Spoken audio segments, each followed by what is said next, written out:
Hello guys. तो आपका UP board class 10 का चैप्टर नंबर 2 अम्ल क्षार और लवण। अगर आप लोग चैप्टर नंबर 1 का पहली वीडियो अगर नहीं देखे हैं तो जाकर आप लोग प्लेलिस्ट बनी हुई है ज़रूर देखें। और साइंस में अगर आप लोग इस नोट से तैयारी कर लेंगे तो 90% 95% आप बना सकते हैं। तो आइए का देखिएगा अम्ल क्षार लवण से संबंधित आपके क्या क्या क्वेश्चन बन सकते हैं। पहला आपका यही है, अम्ल क्या है। आइए देखिएगा अम्ल क्या है। अम्ल क्या होता है, स्वाद में खट्टे होते हैं। अम्ल जो है नीले लिटमस पत्र को क्या कर देता है, लाल कर देता है। और अम्ल वे पदार्थ होते हैं जो कि जलीय विलयन में एक या अधिक हाइड्रोजन धन आयन उत्सर्जित करते हैं। आई होप ये आपको समझ में आया होगा। और उदाहरण क्या आपका देखिए, HCl जैसे हो गया, HNO3 हो गया, H2SO4 हो गया, CH3COOH आदि, ये आपके क्या हैं, अम्ल के उदाहरण हैं साथियों। ठीक है बच्चों। और आगे देखिएगा आप, कुछ आपके क्या, कुछ प्राकृतिक पदार्थों में पाए जाने वाले अम्ल। ठीक है, जैसे प्राकृतिक पदार्थ और उपस्थित अम्ल। नींबू और संतरा की बात करें तो उसमें कौन से अम्ल पाए जाते हैं, सिट्रिक अम्ल पाए जाते हैं। और सिरका में आपका एसिटिक एसिड पाया जाता है। और टमाटर में कौन सा अम्ल पाया जाता है, एक्जेलिक अम्ल पाया जाता है। ठीक है। और अगर बात करें दही की बात करें तो दही में कौन सा अम्ल पाया जाता है, लैक्टिक अम्ल पाया जाता है। ठीक है बच्चों। और आप लोग नोट्स बनाते चलिएगा। ठीक है। अब देखिए आपका क्या है, क्षार क्या है, क्षार के बारे में समझ लीजिए। क्षार जो है स्वाद में क्या होते हैं, कड़वे होते हैं। और क्षार जो है लाल लिटमस पेपर को क्या कर देता है, नीला कर देता है। ठीक है। क्षार वे पदार्थ होते हैं जो कि जलीय विलयन में OH ऋणायन उत्सर्जित करते हैं। ठीक है। उदाहरण के लिए जैसे NaOH, KOOH और CaOH का ट्वाइस, MgOH का ट्वाइस, ये क्या है, आपके क्षार के उदाहरण हो गए। और आगे देखिएगा कुछ नोट्स पॉइंट है आप लोग देखिए। पेट की अम्लता को दूर करने के लिए किस अम्ल का उपयोग किया जाता है, किस क्षार का उपयोग किया जाता है, अम्ल नहीं क्षार का, MgOH का ट्वाइस का। ठीक है। पेट की अगर अम्लता को दूर करना हो तो कौन सा क्षार का उपयोग करेंगे, MgOH का ट्वाइस का उपयोग करेंगे। और मिट्टी की अम्लता को दूर करने के लिए CaOH की ट्वाइस का उपयोग किया जाएगा। ठीक है। और आइए आगे देख लेते हैं। आगे आपका क्या है, अब आपका सूचक क्या होता है, आइए इसके बारे में समझते हैं। ऐसे पदार्थ जो विलयन में अम्ल एवं क्षार की उपस्थिति को रंग परिवर्तन द्वारा, गंध परिवर्तन के द्वारा सूचित करते हैं, सूचक कहलाते हैं। आप लोग बच्चों क्या कीजिएगा, नोट्स बनाते चलिएगा और देखिएगा पेपर में आपका वो इसी टाइप से क्वेश्चन आपको पूछ लिया जाएगा। ठीक है। और कहीं से नहीं, इसी वीडियो से आपको क्वेश्चन मिलने वाले। अब देखिए आपका क्या है, सूचक के प्रकार। सूचक देखिए आपके कई प्रकार के होते हैं, जैसे कि प्राकृतिक सूचक होता है, कृत्रिम सूचक होता है, गंधी सूचक होता है। तो आप देख लीजिएगा प्राकृतिक सूचक क्या है।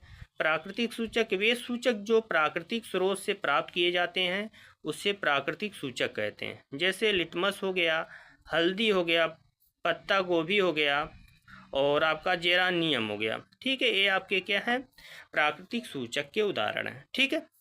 और आगे समझिएगा, कुछ नोट्स पॉइंट है, इसको याद रखिएगा। लिटमस विलयन बैंगनी रंग का रंजक होता है जो थैलोफाइटा समूह के निचले पौधे से प्राप्त किया जाता है। आई होप ये आप लोगों को समझ में आया होगा। आप लोग नोट्स बनाते चलिएगा। ठीक है। और देखिए कृत्रिम सूचक आपका क्या है, प्राकृतिक सूचक हो गया। अब आपका है संश्लेषित सूचक। ठीक है। संश्लेषित सूचक क्या होते हैं, आइए देखिएगा। वे सूचक जो रासायनिक रूप से तैयार किए जाते हैं उसे संश्लेषित सूचक कहते हैं, जैसे कि मेथिल ऑरेंज एवं फिनाफ्थलीन। ये आपके जो हैं किसके उदाहरण है, संश्लेषित सूचक के उदाहरण हैं। ठीक है। और आगे देखिएगा गंधी सूचक क्या है, देख लीजिएगा। गंधी सूचक ऐसे पदार्थ जिनकी गंध अम्ल या क्षारीय की माध्यम में बदल जाती है उसे गंधी सूचक कहते हैं, जैसे कि प्याज हो गया, वेनिला आदि। आई होप इतना आपको समझ में आया होगा। ठीक है। अब आइए देखते हैं अम्लों के गुणधर्म। अम्ल के गुणधर्म क्या है। अम्ल जो है स्वाद में खट्टे होते हैं और ये जल में घुलकर हाइड्रोजन धन आयन देते हैं। और अम्ल जो है नीले लिटमस पेपर को क्या कर देता है, लाल कर देता है। और इनकी जलीय विलयन विद्युत का क्या होता है, चालन करता है, यानी सुचालक होता है। ठीक है। और आगे देखिएगा, क्षारकों के गुणधर्म के बारे में लिख लीजिएगा आप लोग। क्षारकों के गुणधर्म देखिए, ये स्वाद में क्या होते हैं, कड़वे होते हैं। क्षारक जो होते हैं स्वाद में क्या होते हैं, कड़वे होते हैं। और ये जल में घुलकर OH ऋणायन देते हैं। और ये लाल लिटमस पत्र को क्या कर देता है, नीला कर देता है। कौन, क्षारक। ठीक है। और ये छूने पर साबुन जैसे लगते हैं। कौन, आपके क्षारक। तो ये आपके क्या है, क्षारक के गुणधर्म हो गए। आप लोग नोट्स बनाते चलिएगा बच्चों। और आगे देखिएगा क्या, अब आपका है कि अम्लों की धातुओं के साथ अपक्रिया। अम्लों की धातु के साथ अपक्रिया देखिएगा, जब अम्ल की धातु के साथ क्रिया की जाती है तो हाइड्रोजन गैस निकलती है। ठीक है। जब अम्ल की धातु के साथ क्रिया कराई जाएगी तो कौन सी गैस निकलेगी, आपकी हाइड्रोजन गैस। जैसे आपका धातु प्लस तनु अम्ल, ठीक है, इनका क्या किया जा रहा है, रिएक्शन करवाया जा रहा है। तो आपका क्या बना, धातु लवण बना। और आपका क्या उत्सर्जित हो रहा है, हाइड्रोजन गैस उत्सर्जित हो रहा है। ठीक है। और जैसे रिएक्शन के लिए उदाहरण देख लो। उदाहरण जैसे कि आपका Zn आपका क्या है, धातु। और आपका तनु अम्ल यानी H2SO4 ये आपका क्या है, अम्ल है। और ये आपका क्या है, धातु। Zn है आपका क्या है, धातु। तो आपका क्या बना, ZnSO4 और बना हाइड्रोजन गैस निकल गया। ठीक है। तो ZnSO4 ये आपका क्या, धातु लवण है। और इसी प्रकार आपका आयरन का किसके साथ कराया जा रहा है, HCl के साथ। ठीक है। HCl आपका क्या है, अम्ल है। और ये आयरन क्या है, यानी आपका लोहा जो है आपकी धातु है। ठीक है। इसके साथ आप क्रिया कराएंगे तो FeCl2 बनेगा और आपका हाइड्रोजन गैस क्या हो जाएगी, उत्सर्जित हो जाएगी। ठीक है। ये आपका क्या है कि मतलब अम्ल का धातु के साथ अपक्रिया कराने पर धातु लवण बनेगा और आपका हाइड्रोजन गैस क्या हो जाएगी, उत्सर्जित हो जाएगी। ठीक है। और आगे देखिएगा, अब आपका है क्षारों की धातुओं के साथ अपक्रिया।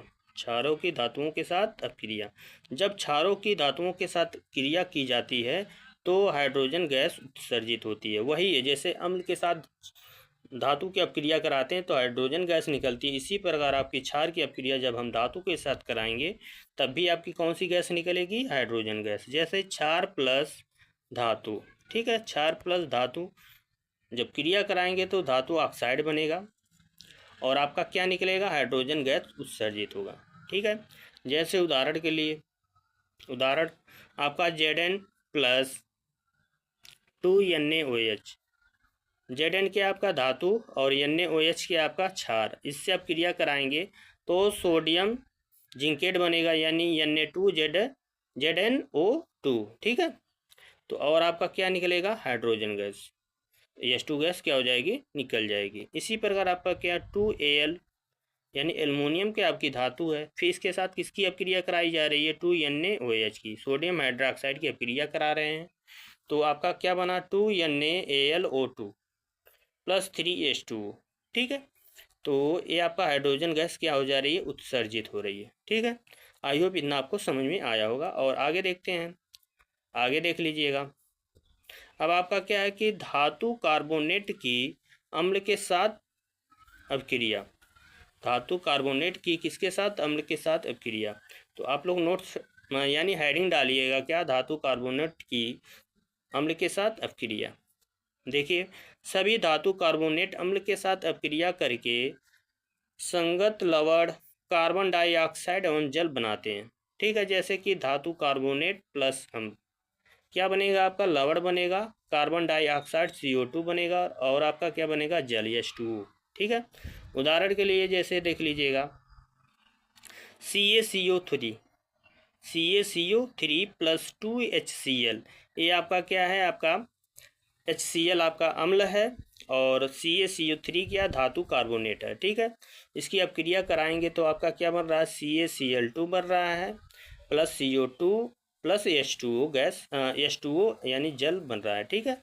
तो यानी जब धातु कार्बोनेट की क्रिया अम्ल के साथ कराएंगे तो आपका लवण बनेगा और कार्बन डाइऑक्साइड बनेगा और क्या बनेगा, आपका जल बनेगा। इसी प्रकार आपका देखिएगा Na2CO3 प्लस 2HCl से क्रिया कराएंगे तो आपका 2NaCl यानी नमक बनेगा, कार्बन डाइऑक्साइड यानी CO2 बनेगा, और आपका क्या बनेगा, आपका जल बनेगा, यस H2O बनेगा। ठीक है, आई होप इतना आपको समझ में आया होगा। और आगे देखते हैं, आगे आपका क्या है, आगे आपका कि धातु हाइड्रोजन कार्बोनेट की अम्ल के साथ अपक्रिया, यानी धातु हाइड्रोजन कार्बोनेट की अम्ल के साथ अपक्रिया कराने पर क्या होता है। देखिएगा, सभी धातु कार्बोनेट हाइड्रोजन कार्बोनेट अम्ल के साथ अपक्रिया करके संगत लवण कार्बन डाइऑक्साइड और क्या बनाएंगे, जल बनाएंगे, वही बनेगा। ठीक है, जैसे कि धातु हाइड्रोजन कार्बोनेट प्लस आपका क्या है, जल अम्ल। ठीक है,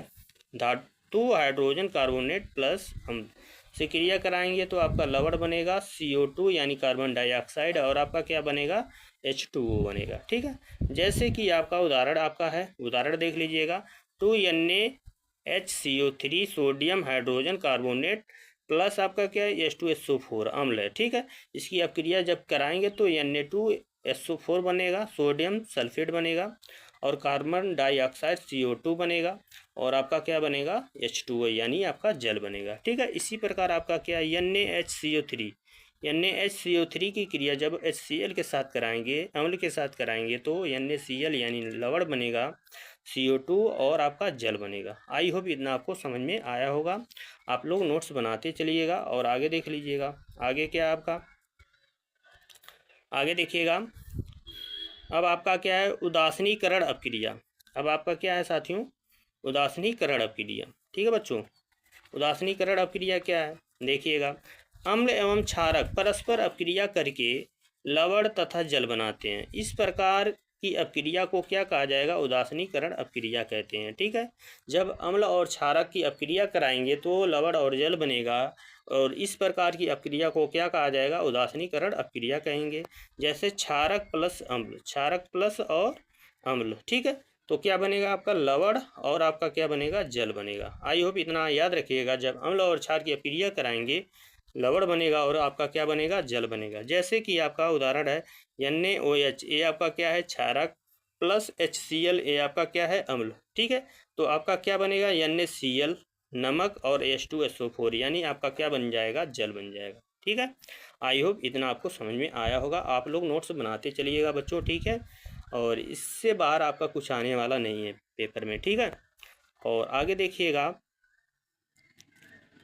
अब आपका है उदासीनीकरण हो गया, देख लीजिएगा उदाहरण, इसका उदाहरण देख लो, चलो देखो लो। NaOH, ये आपका क्या है, NaOH आपका क्या है, क्षारक है, HCl आपका अम्ल, तो आपका क्या बना, NaCl नमक और जल। ठीक है, और इसी प्रकार 2NaOH और इसकी अपक्रिया सल्फ्यूरिक एसिड के साथ कराई जा रही है, यानी H2SO4 के साथ, तो आपका क्या बनेगा, Na2SO4 प्लस क्या बनेगा, 2H2O यानी जल बनेगा। तो ये आपका क्या, लवण और जल बना कि नहीं। ठीक है, तो ये आपका किसका उदाहरण है, उदासीनीकरण अपक्रिया का उदाहरण है। ठीक है, और आगे देखिएगा, अम्लों के साथ धात्विक ऑक्साइडों की अपक्रिया, हेडिंग डालिएगा क्या, कि अम्लों के साथ धात्विक ऑक्साइड की अपक्रिया। ठीक है, देखिएगा क्या है, क्षारक एवं अम्ल की अपक्रिया के समान ही धात्विक ऑक्साइड अम्ल के साथ अपक्रिया करके लवण एवं जल बनाते हैं। ठीक है, जैसे कि आपका अम्ल और क्षार की अपक्रिया कराए थे तो लवण और जल बना था, इसी प्रकार धात्विक ऑक्साइड की अपक्रिया अगर अम्ल के साथ कराएंगे तो आपका क्या बनेगा, लवण और जल बनेगा। ठीक है, जैसे धातु ऑक्साइड। ठीक है, धातु ऑक्साइड प्लस अम्ल क्रिया कराएंगे तो लवण और आपका क्या बनेगा, जल बनेगा। ठीक है, जैसे कि आपका सूत्र क्या, धातु ऑक्साइड यानी Na2O sodium oxide plus 2HCl hydrochloric acid. ठीक है, तो बनेगा क्या, 2NaCl बनेगा, और आपका क्या बनेगा, जल H2O बनेगा। आई होप इतना समझ में आपको आया होगा। और आगे देखिएगा, आगे आपका क्या है कि क्षारक के साथ अधात्विक ऑक्साइड की अपक्रिया, क्षारक के साथ अधात्विक ऑक्साइड की अपक्रिया, हेडिंग डालिएगा, क्षारक के साथ अधात्विक ऑक्साइड की अपक्रिया। देखिएगा, क्षारक अधात्विक ऑक्साइडों के साथ क्रिया करके लवण एवं जल का निर्माण करते हैं। ठीक है, जैसे अम्ल आपका धातु ऑक्साइड के साथ क्रिया करके लवण और जल बनाते हैं, इसी प्रकार आपका क्षारक के साथ अधात्विक ऑक्साइड की क्रिया कराने पर क्या बनता है, लवण और जल बनता है। ठीक है, जैसे कि क्षारक प्लस अधात्विक ऑक्साइड, तो आपका लवण और क्या बनेगा, जल बनेगा। लवण और क्या बनेगा, जल। उदाहरण के लिए देख लीजिएगा, उदाहरण आपका क्या है, 2NaOH sodium hydroxide plus carbon dioxide. तो कार्बन डाइऑक्साइड क्या है, आपका अधात्विक ऑक्साइड है। ठीक है, इससे अब जब अपक्रिया कराएंगे 2NaOH की कार्बन डाइऑक्साइड के साथ अपक्रिया कराएंगे तो Na2CO3 बनेगा, सोडियम कार्बोनेट बनेगा और आपका क्या बनेगा, जल बनेगा, H2O बनेगा। ठीक है, इसी प्रकार 2KOH पोटेशियम हाइड्रोक्साइड की अपक्रिया सल्फर ट्राईऑक्साइड के साथ कराने पर या SO3 के साथ कराने पर तो क्या बनेगा, आपका K2SO4, क्या बनेगा, K2SO4 प्लस आपका क्या बनेगा, जल बनेगा। ठीक है, पोटेशियम सल्फेट बनेगा और क्या बनेगा, जल। आई होप इतना आपको समझ में आया होगा। आप लोग बच्चों क्या कीजिएगा, नोट्स बनाते चलिएगा। इसी नोट्स से आपका क्या है, इस नोट्स से बाहर कुछ आने ही वाला नहीं है पेपर में। ठीक है, और आगे देखिएगा। अब बच्चों आप लोग हेडिंग डालिएगा क्या, तनुकरण। हेडिंग आपको क्या डालना है, तनुकरण। तनुकरण क्या, देखिए, जल में अम्ल या क्षारक मिलाने पर आयन की सांद्रता में क्या होती है, प्रति इकाई आयतन में कमी हो जाती है। इस प्रक्रिया को तनुकरण कहते हैं। ठीक है, तनुकरण आप लोग हेडिंग डालकर लिखिएगा, जल में अम्ल और क्षारक मिलाने पर आयन की सांद्रता में क्या हो जाती है, कमी हो जाती है। इस प्रकार की प्रक्रिया को क्या कहा जाएगा, तनुकरण कहते हैं। ठीक है, और आइएगा पीएच स्केल क्या होता है, समझिएगा। पीएच स्केल हेडिंग डालिएगा क्या, पीएच स्केल। पीएच का पूरा नाम पोटेंज हाइड्रोनियम। इस पीएच में पी सूचक है और पुषांश, पी से क्या होगा, पुषांश, जिसका अर्थ क्या होता है, शक्ति होता है। इसका अर्थ क्या होता है, शक्ति होता है। डिफिनेशन इसकी क्या होगी, देखिएगा, डिफिनेशन देख लीजिएगा। इसकी दो डेफिनेशन है, क्या, किसी विलयन में उपस्थित हाइड्रोजन आयन की सांद्रता ज्ञात करने के लिए जो स्केल काम में लाया जाता है उसे पीएच स्केल कहते हैं। आप लोग हेडिंग बनाकर पीएच स्केल के बारे में लिख लीजिएगा कि किसी विलयन में उपस्थित हाइड्रोजन आयन की सांद्रता ज्ञात करने के लिए जो स्केल काम में लाया जाता है उसे पीएच स्केल कहते हैं। ठीक है, दूसरी परिभाषा क्या लिख लीजिएगा आप लोग, दूसरी परिभाषा, हाइड्रोजन आयन की सांद्रता के ऋणात्मक लघुगुणक को पीएच स्केल कहते हैं। ये भी आपकी परिभाषा है किसकी, यानी पीएच स्केल की परिभाषा। हाइड्रोजन आयन की सांद्रता के ऋणात्मक लघुगुणक को क्या कहा जाएगा, पीएच स्केल कहेंगे। ठीक है, और पीएच स्केल की ये परिभाषा है, ये भी है और ऊपर जो बताएं वो भी है। ठीक है, और नोट पॉइंट करके लिखिएगा, हाइड्रोजन आयन की सांद्रता जितनी अधिक होगी उसका पीएच जो होगा उतना ही कम होगा। नोट करके लिख लीजिएगा कि हाइड्रोजन आयन की सांद्रता जितनी अधिक उसका पीएच मान जो होगा उतना कम होगा। ठीक है, और दूसरा पॉइंट क्या है, याद रखिएगा कि किसी भी उदासीन विलयन के लिए पीएच का मान 7 होगा। किसी भी उदासीन विलयन के लिए उसका पीएच मान कितना होगा, 7 होगा। ठीक है, इतना याद रखिएगा। दूसरा पॉइंट क्या है कि जिस विलयन का पीएच मान 7 से कम है तो यह विलयन जो होगा अम्लीय होगा। अगर जिस विलयन का पीएच मान 7 से कम होगा वह विलयन जो होगा क्या होगा, अम्लीय होगा। ठीक है, दूसरी पॉइंट। तीसरी पॉइंट क्या याद रखिएगा, जिस विलयन का पीएच मान 7 से अधिक होगा वह विलयन जो होगा आपका क्या होगा, क्षारीय होगा। आई होप इतना आपको समझ में आया होगा। ठीक है, जिस विलयन का पीएच मान 7 होगा वो आपका उदासीन होगा, जिस विलयन का पीएच मान 7 से कम होगा वो आपका अम्लीय होगा, और जिस विलयन का पीएच मान 7 से, अब बच्चों आप लोग हेडिंग डालिएगा, निम्न विलयनों के पीएच मान, विलयन और आपका पीएच मान। जठर रस का पीएच मान जो होता है बच्चों कितना होता है, 1.2 होता है। जठर रस का पीएच मान कितना होता है, 1.2 होता है। और नींबू के रस का पीएच मान कितना होता है 2.2 होता है, तो ये आपका क्या होता है अम्लीय होगा। ठीक है, 7 से जितने कम रहेंगे वो आपके क्या होंगे अम्ल। और शुद्ध जल का पीएच मान कितना होगा, शुद्ध जल का पीएच मान 7 होगा। कितना होगा आपका 7। और रक्त की बात करें, रक्त का पीएच मान जो होता है 7.4। रक्त जो है आपका क्या होता है क्षारीय होता है। ठीक है, और आगे देखिएगा, आगे आपका क्या है कि मिल्क ऑफ मैग्नीशिया का पीएच मान कितना होता है बच्चों 10 होता है। कितना होता है 10। और आपका सोडियम हाइड्रोक्साइड का पीएच मान कितना होगा, ये आपका 14 होगा। कितना होगा 14। और हाइड्रोक्लोरिक अम्ल का पीएच मान कितना होगा 0 होगा। ठीक है, आई होप इतना आपको समझ में आया होगा। ठीक है, और आपका आगे देखिएगा, आगे आप लोग हेडिंग डालिएगा प्रबल अम्ल। हेडिंग क्या डालना आपको, प्रबल अम्ल। प्रबल अम्ल क्या होता है देखिए, अधिक संख्या में हाइड्रोजन आयन उत्पन्न करने वाले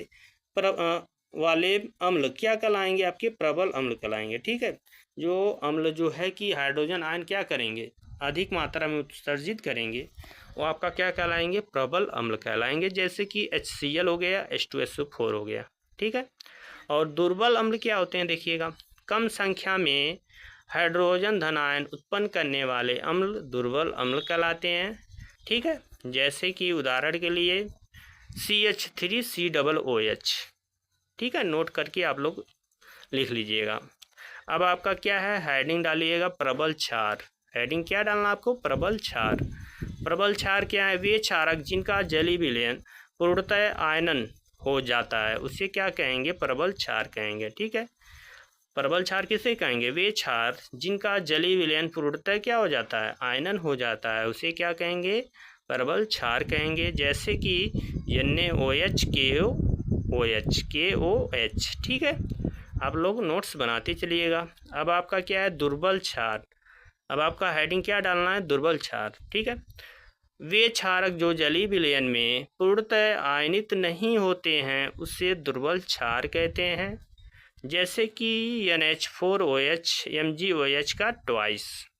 आई होप इतना आपको समझ में आया होगा बच्चों, आप लोग नोट्स बनाते चलिएगा। ठीक है, आज के लिए इतना ही, अब मिलेंगे अगली वीडियो में। ठीक है, अगर वीडियो आप लोगों को पसंद आए तो वीडियो को लाइक और सब्सक्राइब ज़रूर करें और दोस्तों में ज़रूर शेयर करें आप लोग।